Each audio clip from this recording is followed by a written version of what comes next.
Bersoalan kurban, saya jujur saja selama di Indonesia masih banyak salah pemahaman terhadap kurban.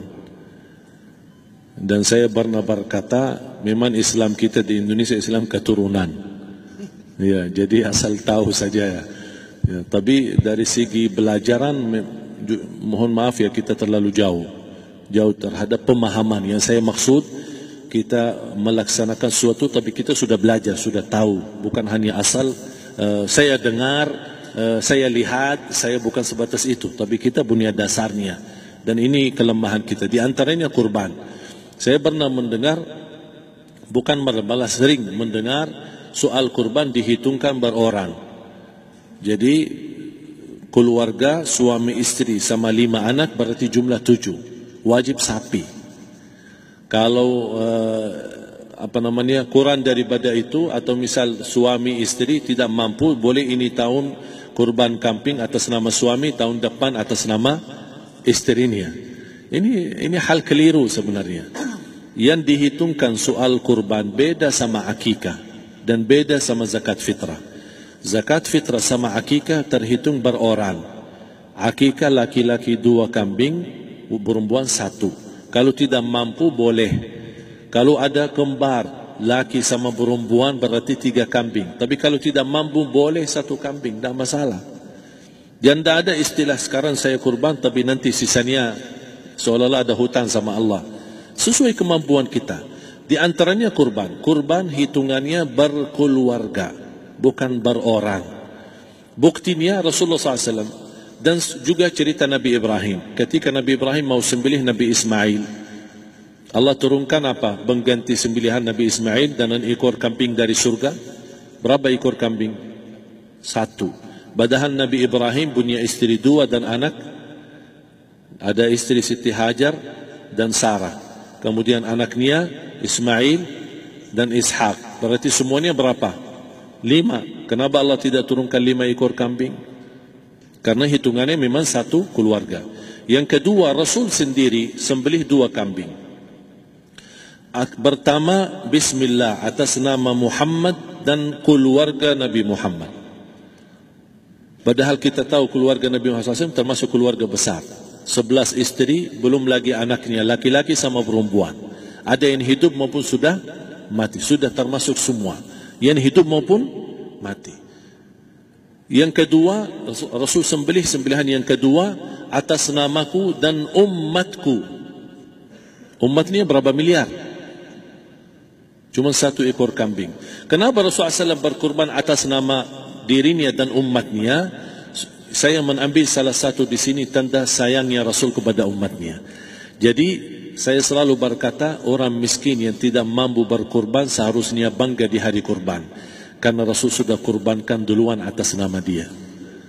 Jadi terima kasih ya Rasulullah, ingatkan kita. Yang kita tidak mampu, Rasul sudah. Bahkan kalau Rasul sudah kurban atas nama umatnya yang tidak mampu, berarti sudah terkabul.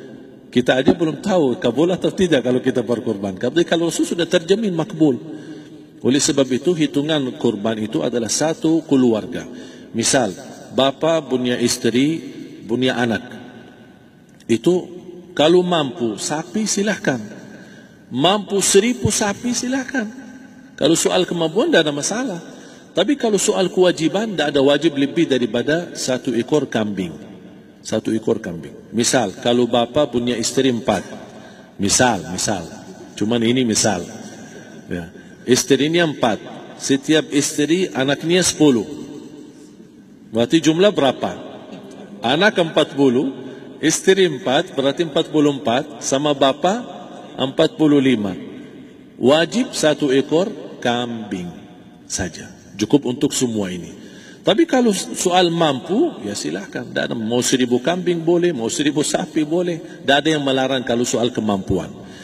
Dan kalau kita mau sembelih, Bismillah atas namaku dan keluarga. Tidak perlu bawa data-data nama keluarga. Jadi disebutkan tukang sembelihnya ada capek menunggu sambil sebutkan nama-nama. Tidak perlu.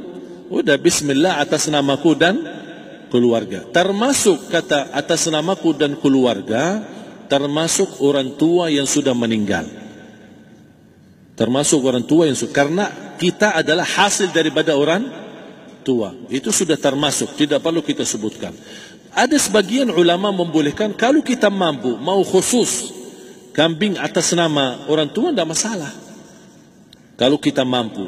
Tapi kalau kita tidak mampu, itu sudah termasuk orang tua kita bersama keluarga besar kita. Ini salah satu kenikmatan, dan ini termasuk juga sedekah yang berguna bagi orang yang sudah meninggal di keluarga kita. Wallahu ta'ala alam. Dan juga masalah panitia, bisa kita mewakili. Kalau kita tidak mengerti sembelihannya dan tidak mengerti cara bagiannya.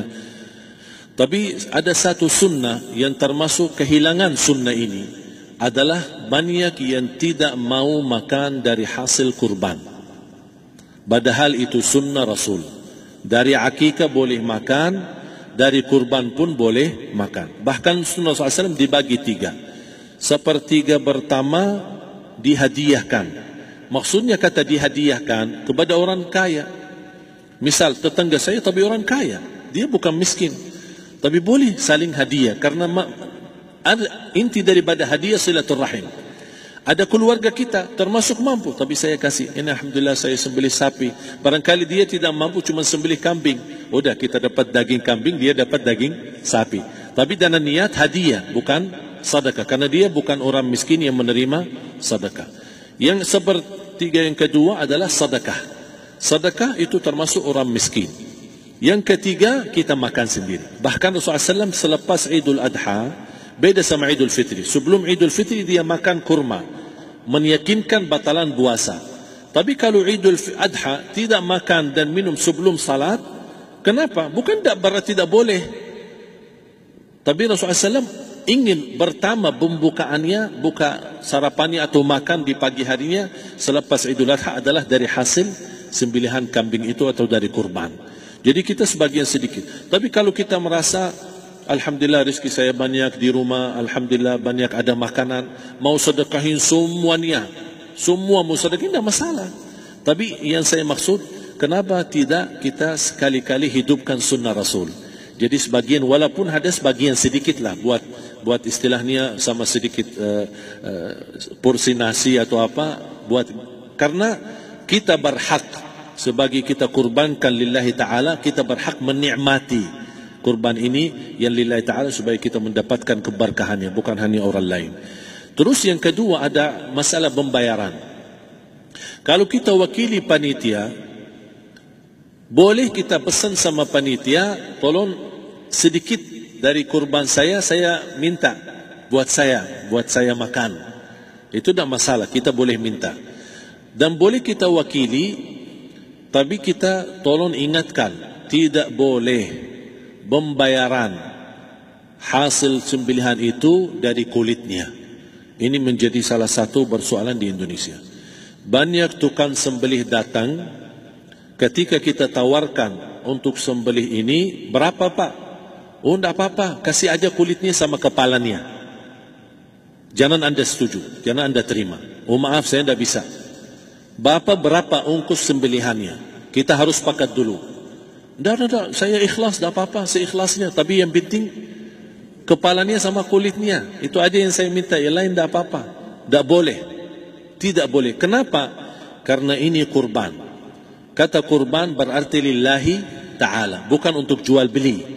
Kalau kita sudah bayar dari bagian kurban, berarti bukan lillahi ta'ala. Harus kita jaga amalan itu. Tapi bagaimana cara jalan keluarnya? Kita harus sepakat, ijab kabul. Sepakat dulu, Pak, saya udah begini, saya kasih untuk sembelihan 50.000. Bapak setuju? Ya udah setuju. Selesai kan? Sudah sembelih, sudah potong, sudah semua. Lepas ini semua, kita kasih ongkos 50.000 ongkos sembelihannya. Habis itu, Pak, kulitnya sama kepala hadiah buat Bapak. Itu tidak apa-apa, tidak masalah. Tapi bukan untuk bayar sembelihan. Faham maksud saya? Harus dibedakan supaya jangan sampai amalan kita kurban, habis biaya, habis ini malah tidak diterima karena sudah kita bayar sebagian daripada kurban. Saya silahkan bayar apa yang kita sepakati, mau hadiahkan kepada dia karena kita tidak bisa guna. Buat apa yang kita mau gunain kulitnya? Tidak bisa. Tapi mereka, buat mereka lebih berguna, oleh karena itu kita bisa hadiahkan untuk mereka. Bahkan kita bisa juga kasih daging untuk mereka bisa menyamati sebagai sedekah. Wallahu taala alam.